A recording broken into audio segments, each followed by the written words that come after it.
Warning. The following episode contains subject matter and scenes that some viewers may find upsetting, disturbing, or unnerving. Please note, viewer discretion is advised at all times. Sit back and enjoy. I don't care. That's it. You could put a blowtorch to my ears or eyes or whatever and still can't help you. There's no evidence, there's no police evidence or whatever. No one can tie me in with a murder weapon, you know? Don't hold your breath waiting for me to call.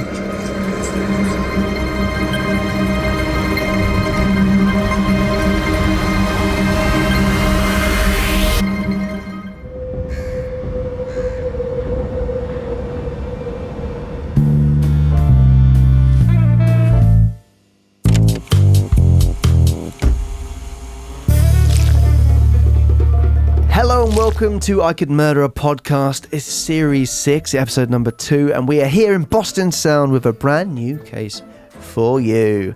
Producer Dan, how you doing? Oh, I didn't think you'd come to me first. That's amazing. I'm mixing up. Wow, I'm feeling great. How are you? Yeah, I am doing well, thank you very much, sir. And he's still here. We think he's stayed here for the past week, sleeping on the sofa. Here it is, Ben. How are you doing, Ben? Feeling good, looking good. We made it to 50 episodes, can you believe it? Wow. Is that including minisodes and stuff, or? If you want to add minisodes, then that takes us to around 130. That is episodes. crazy. It's crazy, isn't it? On Patreon to clarify. But yeah. There's also, that's not including the break episodes as well, and the specials and the live streams. So we're probably around 145. Oh, well, there you go. But you're 50 in terms of the main long eps, right? Yeah, the big chunky eps. The big chunky eps. That is quite a milestone, that, Ben. It's a big milestone. It is a big milestone. Big milestone. If that, that the mile's gone and the stone was there, and we're like, that is fairly sizable. If you threw that at a car, it would leave a big old dent. But that's what I've got from that anyway. Spot on. Thank you very much. Jacob he's moved places in the studio today. Oh! There he is. Me sporting some merchandise. So if you want to look as cool as Jacob, head to ICMAP.store. And a big thank you to our friends at Gully Gums who have taken us from the east coast of America to the west coast of Australia. Down under. Down under. And familiar territory for us, Tom. We've done a few Australian cases before. Caffey Night, the Snowtown murders, the Pajama Girl murders, the wrongful conviction of Andrew Mallard, which is one of our older episodes, actually. They're always super interesting cases, and there's no difference. They're always super interesting cases over in Australia, Tom, and this week's is no different. And people would argue this is the most notorious of cases to happen in Oz. Absolutely. This is one that's been requested a number of times, both on our main channel, social media, Patreon, everywhere. People in the streets, aren't they? People Ben, do Ivan Milat! You're like, all right, I'm just going to the butcher's to get a pound of sausages. £100. No, just a pound of sausages. Oh, yeah. No, that for sounds you. more reasonable. Yeah, you're not getting £100. No. We hope everyone enjoyed last week's series premiere episode, the Richard Ramirez Night Stalker episode. That was fairly bleak, wasn't it? And as Ben said, Gully have kitted us out in the clothes, and we're very much an Aussie vibe with our shirts. Yeah. Going on a bit of golf over there. Golf. I've got beer on mine. Got some gold for the Gold Coast, you could say. Yep. You can indeed. And also, don't forget that we're having a little bit of a battle over on Gully Garms. If you can use the code KILLBEN or Kill Tom for 30% off in the store. Yeah, guys and girls, vintage products, festival season. Yeah. We're in the peak of it right now. And why not stock up for next festival season? Yeah. And as well, we like to dress a little bit garish, but there is a little bit more understated items in there as well, so you don't have to be as in your face as we sometimes. We've got some nice brands as well. They do. Not They really do. a brand. They do. I'm the unbranded man traditionally, but I don't think anyone's ever called you that. Some people have. I think you just wear certain brands a lot of. There, Boohoo, Giacomo. Fuck off. What? Jack of all trades. Massive thank you for everyone telling their friends about us. Go on. Massive thank you to everyone sharing the podcast, mentioning us in their stories on various social medias. We really appreciate it. Telling your friends, telling your families, telling strangers about. Telling foes. Telling foes. Yeah, why not? Rekindle that arch rivalry. There you go. Listen to this podcast about, oh shit. You go, yeah, I got ya. You can kind of, really suck it to them. Yeah. But yeah, no, excited for this week's case. It's an interesting one for sure. I feel a bit conflicted about certain aspects of it, but we're going to get into that. But and I'm very interested. Dan, I'm imagining, Dan, you're not too aware of this case? I am not. So yeah, I'll be interested to hear your point of view about some of it as well. Before we start though, I want to say we can either go two ways down this road. We can either call him Ivan Milat, which is more commonly what you hear on every podcast or documentary talking about it. But Bill Ivan, his brother, said everyone has been saying the name wrong. And it is pronounced Millet. That's the thing. So one of my questions to you was going to be, if we hadn't done any research into this case, it'd be a shocking episode, obviously. It'd be dog shit. It'd be bleak. White dog shit. Yeah, resting in the hot summer sun. But if we hadn't done the research, how would you be pronouncing his name? Because I was looking at Ivan Milat, but that's not what I'm going to go with. But before... I said Ivan Milat. Ivan Milat. Millet's, the shop. The old shop. But I would say Ivan Milat. Milat, yeah. Ivan Milat. Ivan Milat. We're going with Ivan Milat. I think we do Milat. I mean, you say fuck you to the brother. Yeah, let's do that. Let's do that. So, Ivan Milat, the backpacker murderer, the backpacker killer, Backpacker Bill, and Australia's most notorious serial killer. Or the hitchhike killer. Ivan Milat, the backpacker killer. He also gave himself many a name, didn't he? Many, many different aliases for Ivan. A whole lot of names. That's not even the tune of Whole Lot of Love. It's always quite interesting when people kind of give themselves names. We were saying about last week how Richard Ramirez is pushing Jack the Knife. Yeah. But he hasn't given himself the names for the actual... he very much thinks he claims he's innocent. But, you know, like when you're a kid and you want a nickname. Yeah. I think he wanted to be called Tex. Tex, yeah, that really made me chuckle when I learned about Tex, because there's the very famous images of him with the cowboy hat and the ammunition belt around it. I'm sure that's not the technical term.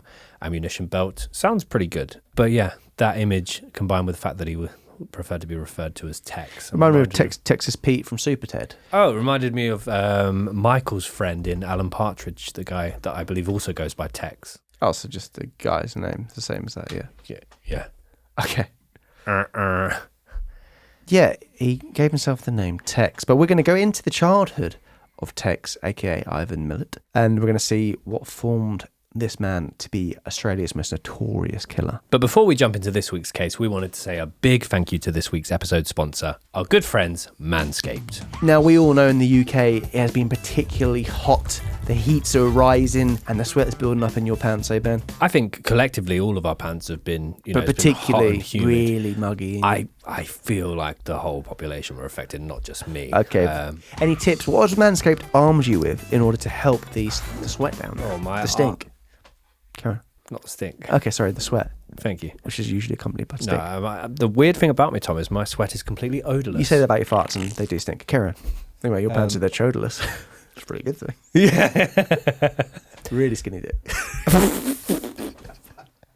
So not only have they got the crop reviver, Tom, they've also got the crop preserver, the ball deodorant, and those two together combined. Woof. So let me picture this, man. You use the lawnmower 4.0. Yeah. So you completely shaved down there. Completely. Then you've gone to a really hot barbecue. And you've gone, it's going to be hot. I'm going to be probably by the barbecue, talking to the guys, trying to look like I know what I'm doing. So are you going to use the crop preserver to, like ball deodorant, just to kind of keep it so you keep yourself from sweating? You don't want to get wet socks when you're talking to the guys there.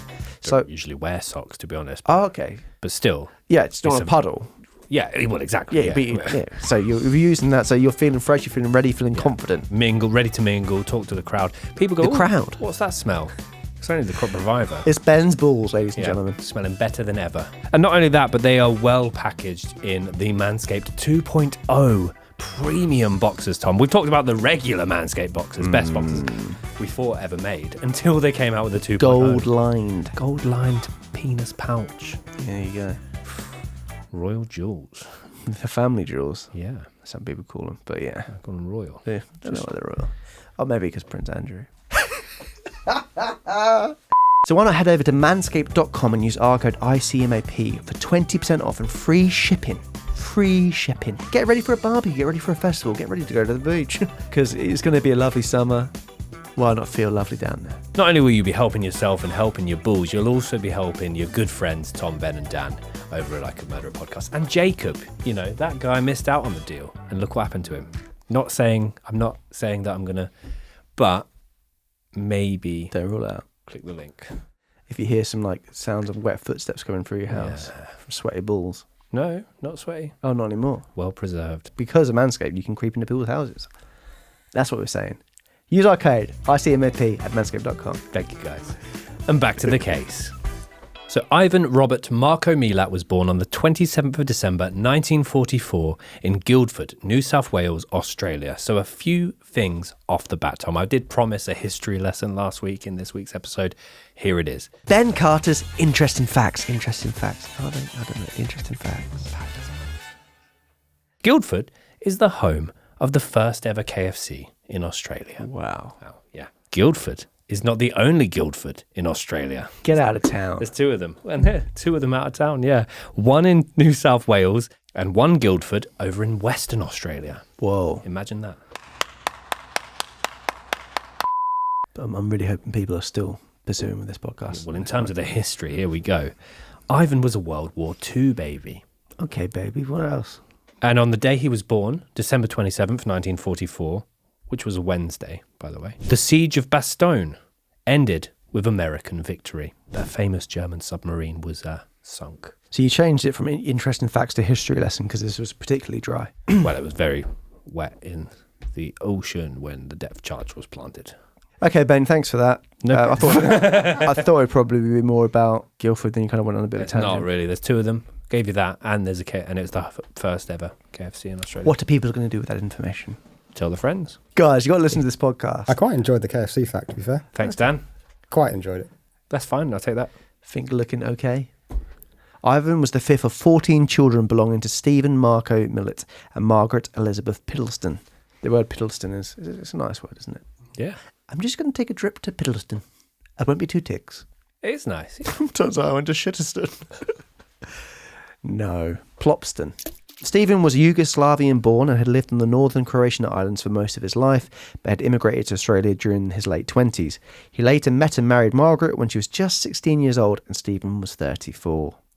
Always makes you go. Yeah. Things that make you go. And they started trying to have children of their own from the day they were married. As we mentioned, the couple would go on to have 14 children, 10 boys and 4 girls. Imagine dinner around there. Yeah. Oof. Every night's a feast, eh? Well, it's a necessity, Tom. Can I have another? Oh, it's all gone. So love, care and attention was spread a little bit thin, as were the finances of the family. Stephen was a wharf labourer and he would work 12 hours per day every day of the week whilst Margaret... And my axe! Oh, he said wolf, sorry. Whilst Margaret would spend all of her time raising their 14 children. I wonder who worked the hardest. It's a lot of work for both of them, to be fair. A wharf labourer is essentially a port or docklands labourer. So he would work in shipyards on the docks. The mum definitely was working hard. I completely agree with you there. The mother, Margaret, would also run a market garden during the times that the Milats would live in remote rural farm areas of New South Wales, of which the Milat children also took turns to help their mother with. Now, a market garden. It sounds fun. It sounds a little bit muddy, a little bit dusty, but what is it? So from what I understand, it is... No, what is it? I don't want to really understand. What is it? It's essentially, you know, like how people do like garage sales. Right. Or in America, garage sales. Market garden, basically they're selling all their crops, they're trading. If they go hunting, they'll also sell meat and goods and things like that. Yeah, it's basically, I've just looked online. It's Thank you. It's basically just things that are grown on the land and maybe some manure. Yeah. It's not really like a garage sale. Well, kind of, though. Not really. I mean, the aspect of the... It's more like a garden centre on your land. That's not bad. Not bad. We'll call that then. So yes, Margaret helped to run the garden centre on their land. Stephen Milat was an extremely strict man who would often physically and verbally abuse his 14 children. Though he was so often away from the home, a lot like we saw last week in the Richard Ramirez episode. But instead of railway tracks, shipyards, travel. Well, exactly. It's always travel, isn't it? Always travel. Maybe next week is a bus conductor. The dad on the buses. Maybe. Could well be. Just trying to think, and I think there was definitely travel involved in the case next week. There always is, Ben. There always Very is. rarely still murderer. That'd be an interesting... All right. Just bodies around him. Every Come here, I want to say something. You're not going to kill me. No, Gov. I need to whisper it, though. Yeah. Get really close. Wait, we've got a knife out. Oh, I'm just about to have dinner. KFC's just opened down the road. It's the first one. For extended periods of time, the father, Stephen, was away from the home. So when he was away, the 10 Milat boys regularly misbehaved and didn't receive too much discipline when they did. They would basically run amok, and the weaker of the Milat boys were bullied by the bigger ones, with Ivan being one to assert his dominance very early on. So he was a very large child. Ivan's father, Stephen, would regularly physically abuse Margaret in front of the Milat children, and he would often come home from work exhausted as well as intoxicated, which would frequently result in verbal altercations, with Stephen berating Margaret before it eventually became violent. But that is not to say it's all one way. Margaret would also become violent on occasions, but with her children. According to Ivan's brother Boris, Margaret once hit Boris so hard with a tomato stake that it broke his arm. Like a bamboo stick. Kind of tomato steak, or unless that's kind of like used to plant. Daniel, we're both kind of green-fingered. Are you? Sorry, yeah. Yeah, you've done What's a tomato you've done steak? edging once, have you? What's a tomato stick? Steak. Don't know. I mean, we're all Googling it. You wrote it, didn't you? Yeah, it is kind of like metal bamboo in a way. Some of it's literally bringing up bamboo, but some of them are metal and they've got framework around them. Okay, so we're going to go with perhaps bamboo, but maybe a bit more heavy duty. Yeah, Okay. thick enough bamboo to break a young boy's arm. She also once slashed Boris's arm with a knife when he was misbehaving. There is a quote from Boris about this. I'll just do it in my voice because nearly cut me bloody arm off, Boris said. Go on, do the voice if you want to do the voice. Nearly cut my bloody arm off. Yeah, Boris said. Why did Boris say bit? Because the narrator is Boris also... didn't say it afterwards. We talk about myself in the third person. I love that. Boris wants some more chicken on his plate, man. The large Milat family initially lived in Bosley Park before moving to the larger and more rural property in Liverpool. A lot of it UK city names in Oz. Obviously, criminals were shipped over from here over to there. And I think they're just like, bit of home, let's call it Liverpool. There's also more interesting names like Wagga Wagga in Australia, which is a bit more, if I was making up a name, I would want to get something a bit more out there, rather than just somewhere you came from. Liverpool, both of which are suburbs of Sydney. The family would often live in large properties that were in fairly impoverished areas, including cottages with dirt floors, large sheds and abandoned, decrepit farmhouses. More often than not without sewage or electricity, but with this came a lot of opportunity for Ivan and his brothers to explore the countryside. The Milat boys later learned to hunt on the property. I get very sort of Fred West vibes from that kind of image there, in terms of no electricity, no plumbing, big open countryside house, loads of siblings, just Less incest. that. Well, as far as we're aware, yeah. Ivan was introduced to violence and criminal activity from a very early age by his older brothers, who would frequently steal from local shops or bully other children. The majority of the 10 Milat boys were all known to the police before Ivan had even turned 9, with local police visiting the Milat household almost once a month for a 2-year period. Wow. You imagine just that family and the police being like, Yeah, if I was in a situation where I had 9 brothers, I'd be pretty fearless. I'd make a football team. Yeah. We'll get the girls involved. I have to because there's only 9 of us. Yeah. What would you be doing? If I had 9 brothers, right, Mm-hmm. and just one day someone took a massive dislike to me and called me a name or Like what? gormless twat, Fair enough, yeah. then that would hurt my feelings. And so Is it hurt the like, feelings because it's a bit... close to home? No. Sorry? You said that. Well, no. Well, I just wondered where you were leading me then. No. Gormless twat. Yes, it's mean, Okay. isn't it? It's It not a is very nice mean. thing to say. Yeah. So I'd say, all right, stay there. Go and get my 9 brothers. That's Come back. pathetic though. Cowardly. Am I gormless? No, next I'd would be rather be gorm- cowardly than gormless. Gormless cowardly twat. Stay there, go and get my number. Oh guys, please come.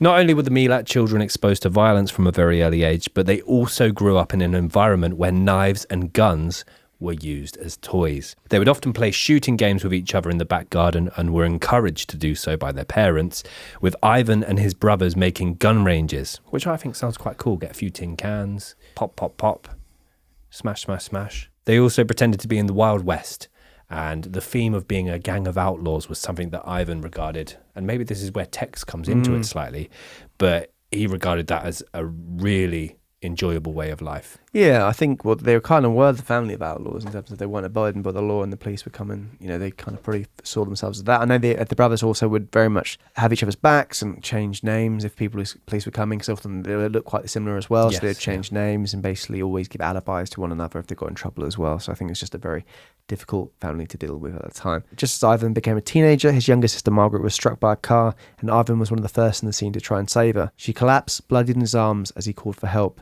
She died 2 weeks later, and this is something that remained with Ivan for the rest of his life. The fact he experienced something in his life for the first time that he could not control came as a big shock to him, and something that made him feel physically sick. The element of control is a vital element of Ivan's makeup. Yeah, and this is something that we're going to see again and again as he goes into his teenage years and his transitional years and adulthood. But I think not necessarily power, but the idea of control is something that is very, very appealing to him and a big motivator to him. And this particular incident with his younger sister, rocked him to the core. Of the 10 Milat boys, Ivan, Bill and Boris seem to be the most well known to local police. Due to repeated shoplifting offences and continued antisocial behaviours, coupled with the fact that Ivan refused to attend mainstream schools, Ivan was placed into a residential home for boys to stay for a year when he was just 13 years old. Another quote from Ivan's brother Boris: "He was going to kill somebody from the age of 10. It was built into him. He had a different psyche. He's a psychopath,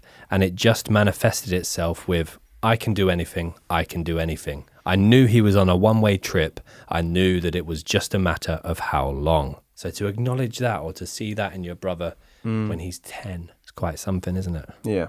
So there are also rumours that Ivan and some of his brothers became involved in animal abuse as teenagers, with one particularly gruesome story involving Ivan bragging about cutting a dog in half with a machete. There were knives and guns all about the house. They had a big, vast countryside property. There were lots of wild animals living around the property, and he would frequently brag to either kill dogs, cats, rabbits. But one particular story involved him claiming that he'd essentially, split a dog in half with a machete, which is just absolutely hideous. The stay in the residential home for boys did not sway Ivan from old habits.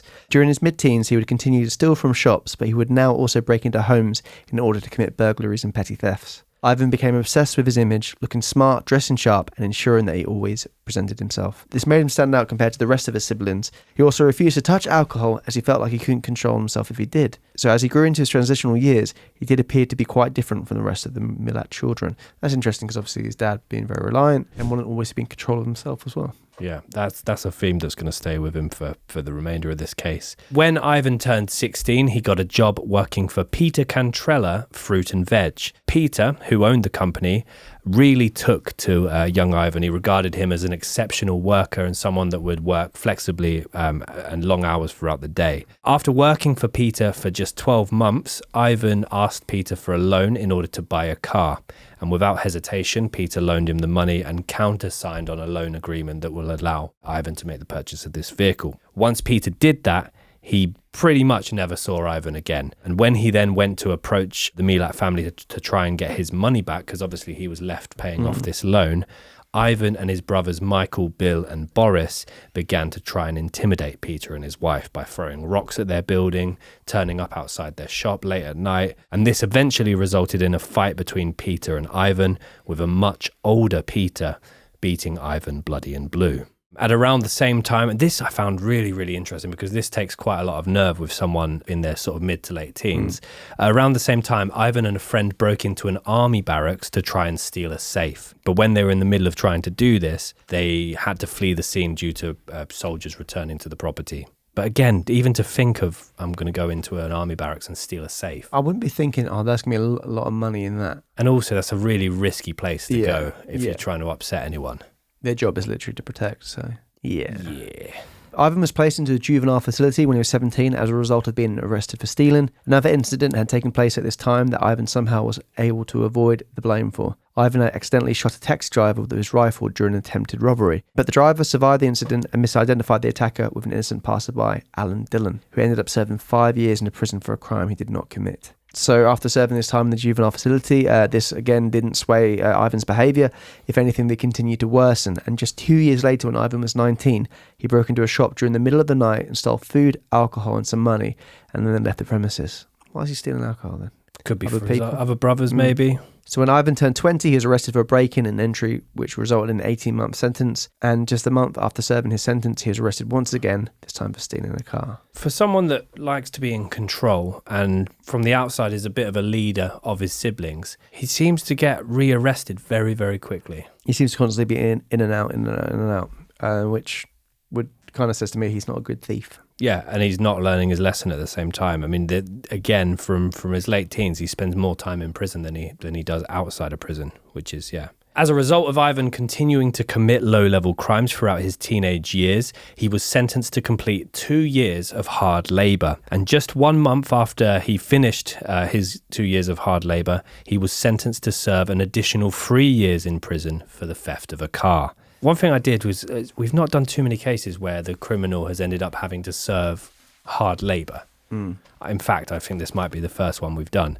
So my initial thought was that they'd be crushing rocks in a field or tending to fields and raking. Lot of fields, yeah. But some of the hard labour sentences are pretty intense. Go on, Ben. I want to know more. This is more interesting than the KFC fact, I hope. Well, this particular one that I found, this was based on a hard labour prison in London, over in the UK. It actually involved forcing prisoners to run on a large treadmill, like a cast iron treadmill, like a hamster wheel looking thing. And the power generated from that would be either connected to pump water or connect to a large fan, or it was also used to mill corn. The images are quite powerful because it's like a guarded treadmill. It looks like festival toilets. Okay. Which I've talked about before, I think. Yeah, I think you have. But with a prison guard kind of manning each entry, and they're basically treading on what looks like steps, but they form cogs of a wheel that then generates power. And they would do that for like 12 hours a day. I'm trying to find some in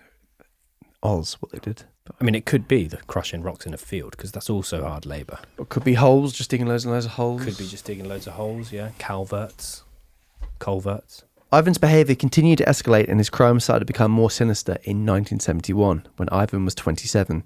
He was charged with the kidnap of 2 18-year-old hitchhikers, one of whom he had raped based on the threat that he would kill them both if they did not sleep with him. He'd already committed burglaries, thefts, but he decided to escalate his crimes here. And what he did was hang out around a train station in Liverpool and wait for tourists to get off. And he noticed 2 women getting off the train that didn't look like they knew where they were. And that they were locals of any kind. So he offered them a ride. And he then essentially got them in his car, drove to the woods, where he then at gunpoint explained that if one of them didn't sleep with him, he would kill both of them. So one of them ended up sleeping with him. He then is driving them, he gets them back in his car. He's then driving them to a new location where they both plead with him to stop at a petrol station so they can get a drink. Astonishingly, he allows them to get out of the petrol station and walk into the station itself. As soon as they get there, they run in, start screaming, pointing at him, pointing at his car. Similar happened in the Catherine Knight case of a petrol station. Yeah, it was something similar to that. But essentially then, as soon as the girls have got into the petrol station, a load of men from within the petrol station go running out after Ivan, but he drives off. And obviously he was driving a stolen car, so the plates and his appearance really became quite murky after that. And so whilst Ivan was awaiting trial for these particular crimes, he continued to commit a spree of home and shop robberies with some of his brothers before faking his own suicide and fleeing to New Zealand, where he would remain for over a year before returning back to Australia. This fake suicide is pretty casual. Basically, he went to a cliff edge, which was referred to as the Gap, because it was a large cliff edge overseeing the ocean, and apparently it was a popular suicide hotspot of the time. And he just left a pair of his trainers at the top of the cliff. Yeah. Do people, when they jump off buildings and stuff, leave their shoes? I don't think that's part of the thinking, is it? No, but that was how he faked his suicide. Yeah. Canoe Man did a pretty good job of it. He was a bit more... thought out. Yeah.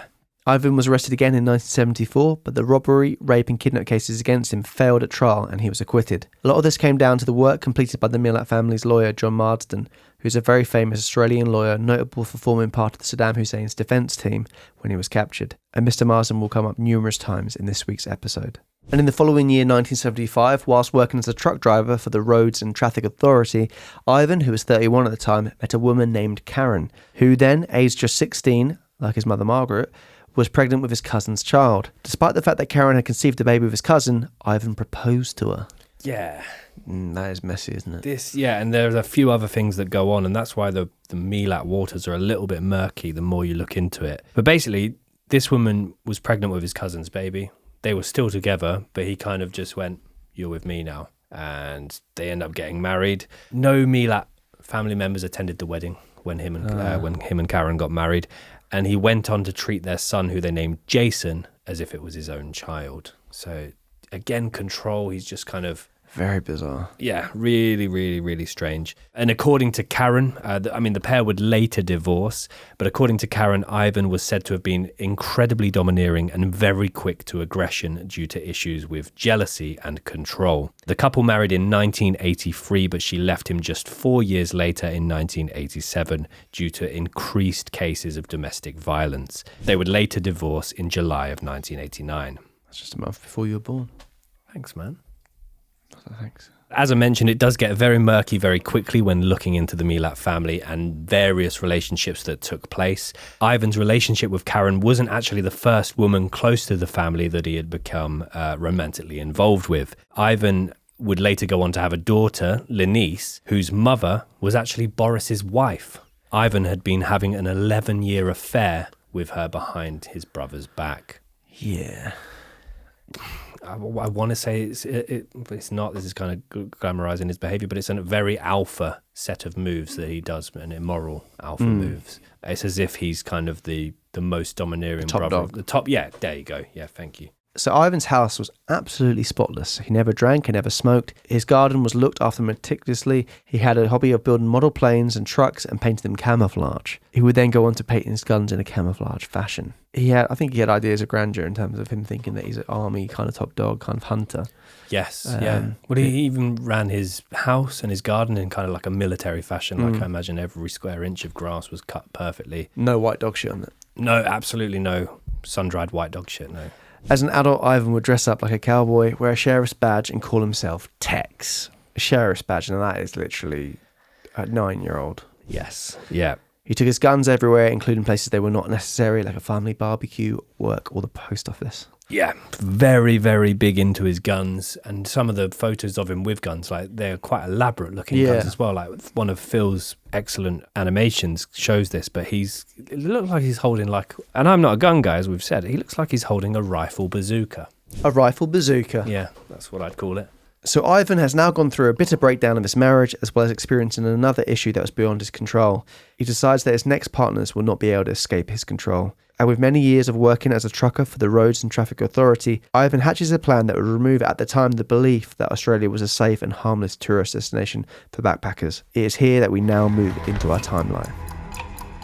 19th of September 1992, 2 unsuspecting runners set off on an orienteering exercise through the Balango State Forest, completely unaware of what the day holds in store for them. As they wind in and amongst the forest trees, they shockingly stumble across a partially covered corpse in the bush. The body is lying face down in the dirt with the hands tied behind its back. Reveling in shock and disgust and unsure as to whether this is a recently deceased body or not, the runners immediately inform the local police, who quickly take action and embark upon a more thorough search of the wooded area. The 20th of September 1992, less than 24 hours later and a mere 100 feet away from the first corpse, a second body is discovered by police within the forest. These findings are the beginning of a chilling and disturbing unravelling of events. The police are able to identify the 2 bodies as those of British backpackers 21-year-old Caroline Clark and 22-year-old Joanne Walters, 2 friends who were on an adventure of a lifetime, hitchhiking their way from Sydney to the southeast of New South Wales. Upon further investigation, alarm bells began to ring when the police realised that Clark and Walters were last reported seen in April 1992, leaving a King's Cross hostel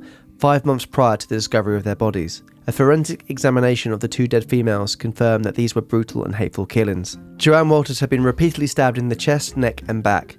In fact, the stabbings to her back had been so vicious that it had left her spine completely severed. Caroline Clark, on the other hand, had been blindfolded and seemingly marched into the bush. We can only assume that Caroline had a horrific inkling of what was to come, as her attacker forced her to walk blind with a gun held to her head. She had been shot 10 times in the head from different angles, which provided the medical examiner on duty with the conclusion that Caroline had been used for target practice. Which is absolutely hideous, isn't it? Yeah, I mean, both of those. It's like being killed and used as target practice, being stabbed so hard that it's severed your spine. And at the time, Australia was regarded as pretty much a safe haven, like in terms of backpackers being able to hitchhike, roam wherever they want to go, work their way up and down the coast with no issues. Hitchhikers would be fairly like sort of low-hanging fruit for a serial killer, but Australia didn't really... Well, it's people that the family probably aren't going to know exactly where they are. Exactly. They don't know the areas. They don't know if you're like hoodwinking them by driving them somewhere they don't want to go. Yeah, more often than not, they're on their own or with limited people that know who they are. The one thing to note though with those two killings, one has been kind of stabbed in a vicious fit of rage. It seems like that many stabbings, severing the spine, and then the other one's been used as target practice. It's two very different Kind of killings. played with almost. Yeah, but it already kind of suggests either it's letting out two forms of fantasy, or it's also is it two different people, because one's stab, violent, bloody. The other one is more thought out. Well, not thought out, but shot. It's just two very different styles. Or is it someone intentionally trying to have two drastically different, which it most likely was not. But yeah, it's just a very bizarre one as well. Like obviously tied up and stuff like that, but one of them is obviously going to hear the other one being killed before. So yeah, it's absolutely horrific. In early October of 1993, a local man is foraging for firewood in the Balango State Forest when he comes across the skeletal remains of Australian teenagers 19-year-old Deborah Everest and 19-year-old James Gibson. He calls the police, who quickly realise that Everest and Gibson's bodies are found in close proximity to where Clark and Walters were discovered the month before. The young couple's last known sighting was in December of 1989, marking a whole 4 years before the discovery of their unfortunate fate. Their decomposing bodies are found with James curled up into the fetal position with multiple stab wounds all over his body. Just like Joanne Walters, he had been stabbed so brutally that his spine had been left severed too. Deborah, on the other hand, had been beaten so badly that her skull was fractured and her jaw was completely shattered. There was also evidence of one singular stab wound to her back. So late October 1993, the police now have a tally of 4 murders on their hands. Suspicious that the 4 bodies found may not be the only reported missing backpackers to have faced a gruesome end, the police open the investigation up to a much more intense search. So yes, a massive area, the Balango State Forest, between Sydney and Canberra, and it's kind of, altogether the search area that they're looking at is kind of a 15-mile squared radius, all of dense woodland. That's going to take a lot of man-hours. It seems that the 4 bodies they've found have all been within kind of a mile or 2 of each other. So it's a lot of work, and at the time they hadn't experienced a serial killer in that area. Yeah.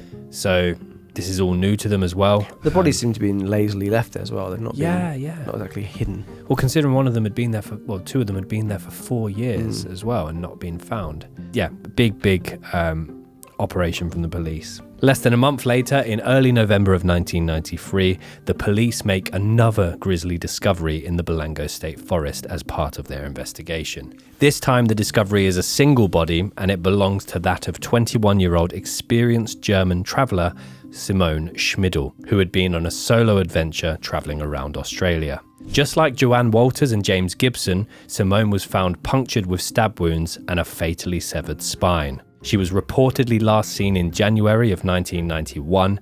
Her parents had already reported her as a missing person in both Australia and Germany. Her mother, Jeanette, alerted authorities when Simone failed to meet her as planned on her arrival to Australia. The mother and daughter duo were due to embark on an adventure of their own together before Simone's planned return flight, which was scheduled for March of 1991. Although Mrs. Schmidl was able to gather some initial media attention surrounding the case, she ultimately left Australia defeated and returned to her home country of Germany. Which is just so sad. She must have assumed there was, no chance of finding her daughter. She ended up waiting in vain for any news about her daughter to be delivered. Unfortunately, this ended up being the worst possible way, and Jeanette Schmidl heard the news of her daughter's brutal murder over the radio before the German police had even been able to notify the family. That's horrible. It's really, that's real basic, isn't it, as well? Just like, surely... Well, I'm trying to wonder if this Simone Schmidl was on her way to meet her mother, presumably, well, I don't know the distance that she was travelling, where and when to meet her mother, but if the mother was aware she'd be anywhere near Balango State Forest, I mean, would she have even known about the previous 4 murders? But she wouldn't have known, which part of the route that she would have gone off on. No, but what I'm wondering is if these 4 murders... It probably weren't national news, though. Exactly. Or international news, sorry. That's what I'm trying to say. So if Mrs. Schmidl was over in Germany, would news of 4 tourists being killed in the Balango Forest even have reached Germany at that point for her to then say, look, my daughter was also gone missing in a similar time frame, maybe a similar location? In the middle of that timeline. Oh. A few days after the discovery of Simone Schmidl in November of 1993, the police's attention is brought to a shallow grave in the same forest area where they find 2 more missing German nationals. The bodies are that of a young couple, Gabor Neugebauer, 21, and Anja Habscheid, 20.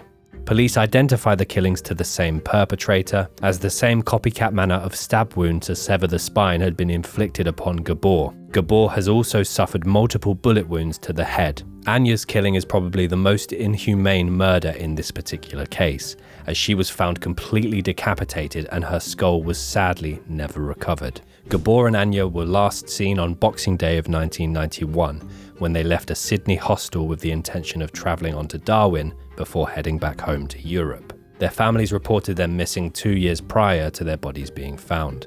Upon discovery of Gabor and Anja, the police ramp up the initial reward money from $100,000 to $500,000 in the hope that someone will come forward with valuable information. Unbeknown to Australian police, their golden ticket to the case closing information is sitting almost 16,000 kilometres away, watching reports of murdered backpackers being found in the Balengo State Forest unfold on British television. As he watches from his home in Birmingham, UK, a sickening sense of dread is building in the stomach of Paul Onions. The scene is all too familiar to him, and he finds himself struggling to breathe. Knowing he has to do something, he snatches at the telephone and makes a very important long-distance call to the Australian police. Onion successfully manages to reach the police, where he lays out the experience of his encounter from several years before. So yeah, this is a kind of a key point in the case. Brummy Paul Onions has seen on the British TV stuff unfolding over the news was travelling over to Europe in terms of things going on over there. But yeah, the sense of dread was building and he had to act on it. Yeah, this Paul Onions guy is very, very interesting.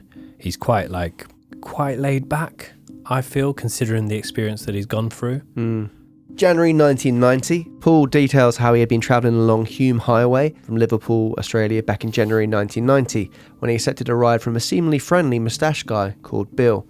So he was at a train station, he was waiting, he didn't really, he knew he was going to hitchhike, but he didn't really know, what he was going to do next. He was going to get a cold drink. When he came outside, this Aussie guy called Bill came over to him, started chatting away, and they basically offered him a ride. They discussed where they were going to go, and it seemed that they were going to go in the same direction, and it all made sense, and then Paul didn't believe his luck. He said Bill seemed friendly enough initially, asking lots of questions and engaging in conversation about his travels, but Onions, who is ex-Navy, started to get an uneasy feeling when Bill started on a racist-fueled rant. So basically, Onions had recently completed a tour with the Navy, and he had some time free, and he wanted to basically travel up and down the east coast of Australia. So very laid back, very open-minded, and obviously he couldn't believe his luck when he started speaking to this Bill guy. However, as Tom's going to go on to say, it does get very, very dark very, very soon. Yeah, he's in early 20s as well, so full of adventure, full of wanting to kind of explore the world. But yeah, things have turned a little bit darker in the car already. So a few miles into the journey, he's obviously sensing, I've just been stuck with this guy on this journey. He's started doing this racist rant. This isn't, this journey's going to be long as well. He's a bit like, he's sensing a bad vibe. I think he's probably thinking of a way to get out. And then Bill starts even being a bit more kind of going silent at times and being a bit intense. Yeah. So which is even more unnerving. And eventually Bill was like, he's going to pull over because he wants to get some cassettes out of the back of the car. Yeah. Kit kept looking in his mirror as well. Yeah. It kind of gave him a bit of a weird sense as well. So he wanted to get some cassettes from his car, so he pulled over, and instinctively Paul kind of got out of the car as well, because he's like, this is a bit odd. So he got out of the car at the side of the road, like, I don't feel easy here. And then Bill was kind of urging him to get back into the car. When he kind of refused a bit, Bill then would produce a rope and a gun.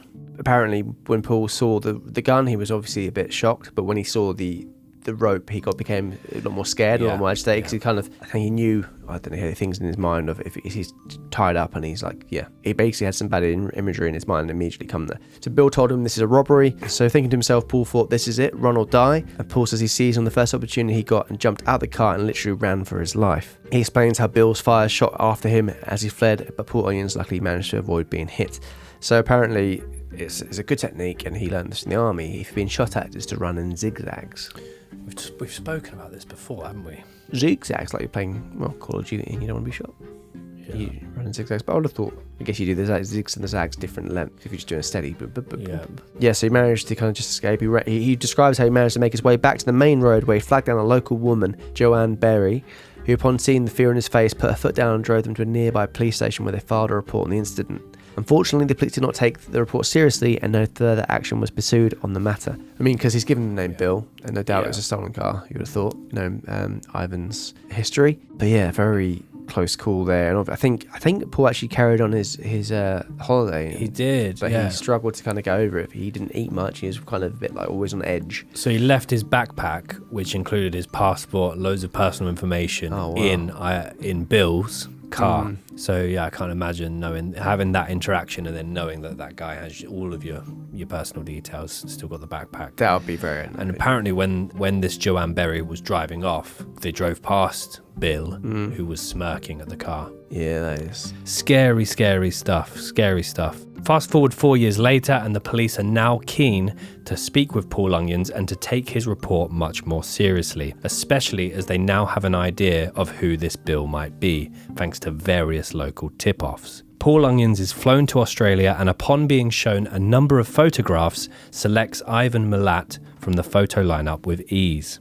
In May of 1994, now confident that they have their guy thanks to Paul Onions helping to identify their suspect, police make the decision to raid Ivan Milat's home. The house is described as an Aladdin's cave of evidence, after police discover an abundant amount of equipment and belongings that are identified as those of the murdered backpackers, including Simone Schmidl's sleeping bag and personalised water bottle. During his arrest and the search on his house, Milat laughs and mocks the officers on duty, demonstrating an air of arrogance and complete nonchalance for what he has been accused of. On the 31st of May 1994, although he denies having anything to do with any of the murders, Ivan Milat is charged with murders of the 7 deceased backpackers. On the 26th of July 1996, after a 4-month trial, the court finds him guilty and he is given 7 back-to-back life sentences, 1 life sentence for each of the murdered backpackers, and an additional 6 years for the abduction of Paul Onions, without the possibility of parole. Although justice has been done to a certain extent,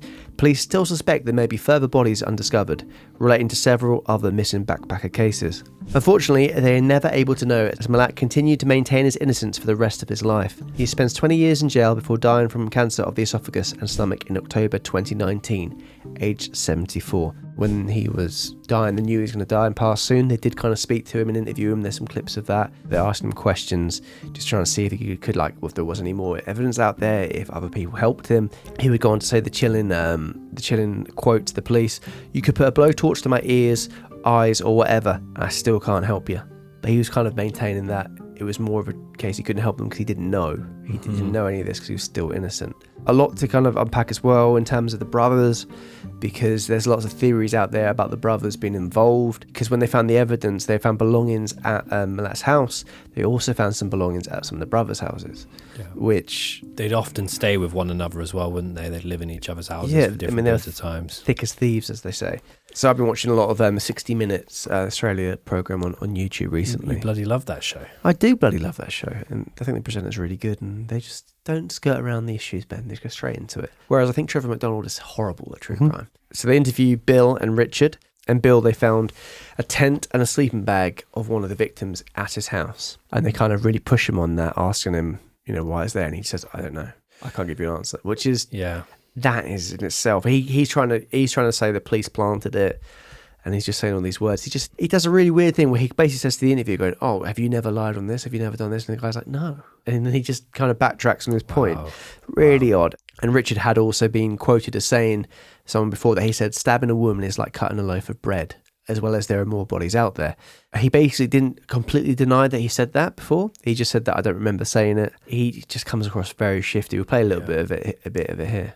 1993, when you felt the police moving in, you assisted your brother, Ivan, to get some guns out of his house, didn't you? No, I didn't know the police were moving in. I did not assist him. I just moved some guns with him. I mean, would you accept it looks just a trifle suspicious? Well, how suspicious does it look if you think that we did it? I went and moved all them guns with so-called people. Why didn't we take that other bit, what the police found? Why didn't we throw that in the river? Can you explain that? Can you explain that to me at all? Why would we move all this stuff that's got nothing to do with it and leave the stuff the police say has got something to do with it? Why would we leave that there? Are we just stupid? Am I crazy? Am I mad? Maybe I am. I don't know. I'm not an expert either. Yeah, it's just a very strange interview. They make a point at the end of that clip as well to say that they didn't pay them to do the interview. They paid the freelance camera person who sorted it out. But Wow, they also, okay. but they have a legal contract where they were like, money can't go to them. Bill's wife apparently provided an alibi for Ivan. She was in the interview as well. She's claiming ignorance on it a bit because she changed the date in a photo album. It was actually a pencil hand-drawn date. Right. And she's just scribbled out 91, changed it to 92. And she's just like, have you never done that? Why scribble out? Why not just I don't know. put the turn it into a Z kind of thing? Just rip that page up, a new page in, put a new page. Well, But she was like, even she said to the reporter, have you never changed the date on a photo? He was like, no. And she's like, I once carried a picture of my son and I had this date written on it, but he wasn't 18 months old in the picture. It's like, well, that sounds like you're just a bit... It's a very, very odd vibe. I highly recommend watching that interview because it just immediately makes you feel a bit like this is weird. I honestly think, as I mentioned earlier on, with the different forms of killing and the equipment found at his house as well, I think it was Richard and Ivan, 100%. Really interesting. Well, there were two distinct patterns, weren't there? One that was the target practice and one that was much more physically brute force, severing the spine. So initially they were thinking that these murders aren't connected. It's two separate serial killers, or it's the work of a group. But I mean, we talked about the vital inclusion of Paul Onions positively identifying Ivan, but they were watching him for a number of weeks before they actually decided to raid his house. So they were surveying the Milat house, and whilst watching over the house, police learnt that Ivan had recently sold his silver Nissan Patrol four-wheel drive vehicle almost immediately after the discovery of the bodies of Clark and Walters was made to mainstream media. They also confirmed that Ivan had not been working on any of the days that were linked to the probable date of attacks. So there was a couple of kind of circumstantial evidence collected against Ivan there. Also, then the weapons retrieved from his house lined up perfectly with the ammunition used and found in some of the victims' bodies. So there was almost an overwhelming amount of evidence against Ivan, but like you said, there definitely is a lot of people that believe that the other brothers were involved in this as well. When they did raid Ivan's house as well, due to the fact that they hadn't really experienced anything quite like this before, and also due to the fact they'd been made aware that he was a guy that was kind of obsessed with weaponry, it actually took 50 police officers to surround his house and apprehend him. Oh, wow, because they thought it might be a bit, standoffy. Yeah. Exactly. As well, the camouflage stuff, they wouldn't know, which way he's coming. Well, that's it. Yeah. That's exactly right. Don't tread on my lawn. Where are you? The trolley's back. At the time that Ivan stood trial for the charges against him, his brothers Richard and Walter were tried at the same time in relation to weapons, drugs, and stolen items that were also found during the raids of Ivan's home as well as various family members' home. So there's a lot going on here. Further evidence as to why a lot of people believe that more than one of the Milat brothers were involved. Throughout the trial as well, despite overwhelming evidence against him, Ivan was confident that he would be found innocent. In numerous phone recordings made available to the Australian Broadcasting Commission, he is heard saying, "My basic defence in my trial is that it wasn't me. I don't know who did it. It was up to them to prove my guilt, not for me to prove my innocence." Yeah, I've heard other podcasts say a lot of it is circumstantial evidence, unless the police did plant things in their houses. Yeah, I mean, it sounds... It doesn't seem that there was a ton of pressure compared to other cases we've covered for the police to find this person responsible. And there weren't there was a large number of victims, obviously, but it wasn't mounting. Yeah, and as you mentioned earlier on, the expanse of that forest, there could easily be numerous bodies out there. The amount of wildlife out there. Exactly, yeah. And they said about the brothers, a few of them have said that there'd be more bodies. He was travelling around at this period of time. There could easily be more and more. And the other eerie thing about this case, which I didn't know too much about, was that the murder seems to run in the family, or at least a kind of a copycat. Essentially, Matthew Muleman, who is Ivan's nephew, he basically idolised his uncle, and he kind of loved the infamy of him and all these things. Obviously, he's grown up around the family, but he would go on to commit a murder in the Belango Forest himself. Essentially, he went there with a group of friends, and one of his friends, David Octoloni, was on this trip with him. Matthew very much idolised his uncle, and he'd always go on about his uncle. He'd often be sat with his friends and have a little flick knife, just kind of spinning it around, just very kind of eerie and unnerving things. It was David Octoloni's birthday, and they went there to kind of like celebrate, smoke some weed and have a beer or whatever. They drove into the forest. And in a very kind of planned fashion, Matthew got out of the car, went to the back of the boot, and he basically got this, it was a medieval axe at the back. Apparently his friend Cohen Klein knew about what was going to happen as well. So essentially he got out of the car, he asked David to come out of the car, and he basically started shouting at him, threatening him, saying, "Get in my business," and all this stuff, just kind of very nonsensical, just stuff he was shouting at him. It was all recorded on a phone as well. God. He made David lay on the floor, and then he basically he hit him on the head with the axe. Jeez. And then they covered David's body with leaves and branches and drove back. Yeah, it was filmed on the phone, and he was very nonchalantly kind of bragging about it. And this was a friend. He killed a friend, essentially. He changed his name back to be Milat. He then followed the kind of pattern of going to that forest. Yeah. So this is November 2010. He was very unremorseful. He actually wrote a poem called Your Last Day, when he's in kind of in prison, and he wrote saying, "Click clack, hear that, stopping in the middle of the track. Are you getting nervous in the back? Shit and whacked." Jesus.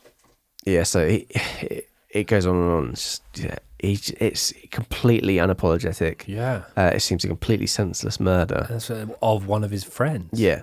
That's messed up. Yeah, it is really, really messed up. And yeah, it's literally just wanting to be like his uncle, essentially. He was sentenced to 43 years. Well, there are still people to this day that believe that Richard Milat was the main person responsible for these murders. And just to go back to the Milat boys when they were known in their community as they were growing up, throughout the trial, Ivan's defense basically argued it was Richard and that Ivan had been framed. But over 145 witnesses were called to the stand to kind of provide various testimonies about Ivan and about Richard. 145 different people. During his first day in prison, Ivan was beaten by another inmate, and almost a year later he made an escaped attempt alongside a convicted drug dealer and former Sydney councillor, George Savas. The plan for their escape ultimately failed, and Savas was actually found dead in his cell the next day, having hanged himself. And as a result of the escape attempt, Ivan was transferred to a maximum security prison. He also, in prison, he went on hunger strike because he wanted a PlayStation, lost 25 kilograms there. On the 26th of January 2009, Ivan cut off his little finger with a plastic knife with the intention of mailing it to the High Court of Australia to force an appeal. He was taken to a hospital to receive treatment, a high-security hospital, however was returned to the prison. I don't believe the finger was ever posted. However, that wouldn't be the first instance of Ivan trying to harm himself. He also, in 2001, on numerous occasions, swallowed razor blades, staples, and other metal objects. Staples not going to be fun to pass, but... I'd rather pass staples than razor blades. Yeah, that's what I'm saying. I think sorry. if the razor blades haven't... Oh, yeah. And yeah, with the PlayStation, the guard basically said, even if he got one, he wouldn't be able to play one without his finger that he's cut off. He seemed to be very aware it was me. He did have a lot of people sympathising for him, thinking that he was wrongly convicted. The thing in my head is I just feel like that there could well be another brother involved in some parts, unless Ivan had planted things around his brother's house. But he never, like we said, they were thick as thieves when they're little, and he didn't. They would always not rat on each other and not do those things. So why would he? What would the benefit be of doing that? Yeah, that's true. I mean, the only other thing that is said to have pointed it more towards Ivan's guilt than any of the brothers is that he is said to have told his mother Margaret shortly before her death that he was in fact responsible for all of the backpacker murders. But again, at this point, it's still word of mouth. It's who you believe. Ivan Milat's murders also inspired the movie Wolf Creek, the horror movie, which is claimed in the opening sequence of the movie to be based on a true story. And now it's time for some light relief after that, for some lookalikes. What does it look like? That looks a little bit like that. Yeah, it's a bit like this. Ben, do you want me to go first this week, or do you want to go first? You go first. I had the honours last week. Mine, I'm not obsessed. I'm not overly happy with mine. Yeah, I've got two I'm not happy with, one I'm very happy with, and one that's going to annoy you. Okay. I love how you preempting the nuisance that you'll be to me. Okay, one of him holding that, I think you called it bazooka rifle. The bazooka rifle bazooka. I think he looks like Jermaine Clement. Yeah. The one of him laughing in the car, I keep seeing Mr. Burns, but I don't think that's a great shout, but it's something of the irk of his face. Humanised. Yeah, the humanised one. Burns. Yeah. Yeah. I know which photo you mean as well. The other one was, because he's got quite a bit of an overbite. There's a bit of Freddie Mercury about his mouth. and the tight vest and Yeah. moustache. But Yeah. I don't think that's as far as I go with that. Had Freddy as one of mine that I wasn't happy with. Yeah, I'm not happy with it massively. And in this one with the other big gun, a bit like Hugh Jackman. Yeah, okay. Yeah. But I'm going to also do one for his prick nephew. Yes. I think he looks a bit like the actor Brett Kelly from Bad Santa. I think that's like Wow. That's the strongest. Wow. it's just curly blonde hair, really. Very good though. Yeah, they've got similar faces. Okay. I think, the Brett Kelly one, pretty impressed with that. So I at the time of doing the research, I had my two lined up. I just was looking at one photo and was like, I recognise this face. Just as about to set off this morning, it hit me. Oh, go So I'm on. going to leave my good one Oh. that hit me until the end. I'll start with my Retention. poorer That's ones. retention. That is. That's It is, retention. Yeah. So my first one is Daniel Day-Lewis, which is one of the ones I'm not that happy with. Yeah, essentially a moustache. Yeah, well, I'm going to maintain the essentially a mustache theme and mention that I also feel there's a little bit of Freddie Mercury in that particular photo. Yeah, it's the overbite is part of it, isn't it? Yeah. Then I stayed on a kind of a mustache theme, and I found this thread on a website called India TV News, and the thread was called "No Cricketers in Dynamic Mustaches." And for the audio listeners, head over to our YouTube page. You're going to love this. I've got 4 or 5 Ivans. Oh my god. This So is literally... let me just show you some of them. There's 2 of them right there. 2 Ivans. I mean, these could all be Milats. This is literally just territory of just men with moustaches. And then I'm going to get to my favourite one, which I think might win it, although your last one there. I remembered it just before setting off. He looks exactly like the Yorkshire Ripper hoaxer, Wearside Jack, in that photo. That poto. In that photo, yes. That's the one I Isn't was there very another happy with. one of Wearside Jacks? When you said that, I thought it looked more like it than it does in that picture. Oh, those 2 photos, I was like, wow. Gingham shirt Even and the pose, yeah. Tash. That was the one I was Wearside happy Jack. with, yeah. Wearside Jack, John Samuel Humble. Yeah, no, interesting Yeah. one there. Yeah, there's lots of conspiracy theories out there about the brothers and what possibly could have happened, moving guns and things like that. But there's many a rabbit hole you can fall down with this case. That's the case of Ivan Milat, the backpacker killer. Yeah, very, very interesting one indeed. And I see why many of you requested it. Definitely, yeah. But bizarre set of circumstances. I think there's still theories pointing in the guilt party, the innocence party. I kind of side with you in that I feel like potentially there were other family members involved. But then it's very easy for them to say, oh yeah, mum was passing away and he admitted it all, because that ties it in a nice bow. It's done. No one has to then. Well, yeah, there's no proof of it, is it? Yeah. Even the mum can't back it up. That's it, yeah. But yeah, very interesting one. Thank you so much for everybody that's been listening and watching and telling people about us. We appreciate it a ton. We've been in America. We've been in Australia. Next week, we're coming home. Ooh. That's all I'll say about that. That's about as much of a clue as you're going to get. And also, wherever you listen to us, don't forget to leave us a little review. It really does help us and help the pod. A little 5-star if you like. I think it's 5-star worthy.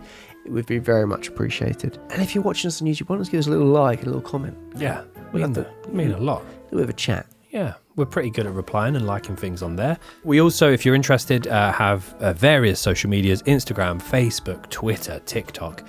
@Could Murder a Pod is where to find us. We've also got a merch store, icmap.store. Get all of your I Could Murder a Podcast goodies over there. And we also have a Patreon page. At the point of recording, we have about 80 episodes over there. That's a lot. That's a lot of content. I wouldn't even bother. Yeah, It's too much to It's a lot to do. Yeah, it's a lot of work. And every week there's been another one added to Oh no, it. What's that voice? Oh, no. it's the Malibu man. Don't leave me, Harold. But yes, there's plenty over there. It's costs about £4 a month. £4 a month. About a quid nip. Quid an ep, and you also, just by being a Patreon or a Patreone, you unlock a nice little discount for the store. you So do. you win, and we win, and everyone wins. So Everyone's a winner, baby. Yes, they are. that's the truth. Yeah, Jacob is sporting a hat and a lovely T-shirt. There. Say hello. He hasn't jumped the chair this week, so that's good. If you don't remove those hands, there's a high likelihood you'll never use them again. We're not to be going touching Jacob. Don't touch Jacob. I believe we've established that. Yes. Anyway, guys, like we always say, We say this all the time. keep doing what you're doing. Well, unless it's calling yourself Tex when you've got a perfectly good name, Ivan. And the Sheriff Tex. Yeah, sure. Doesn't even work. Paintings in camouflage. Sheriff, Taking your cousin's partner, pregnant partner, in fact. Don't do that. Yeah. Right. See you later. Cut your finger off. Milata. Pretty good. Milata. Let's go and have a Milate now. All right. 2-pip. Although Mrs. Smidgel, although Mrs.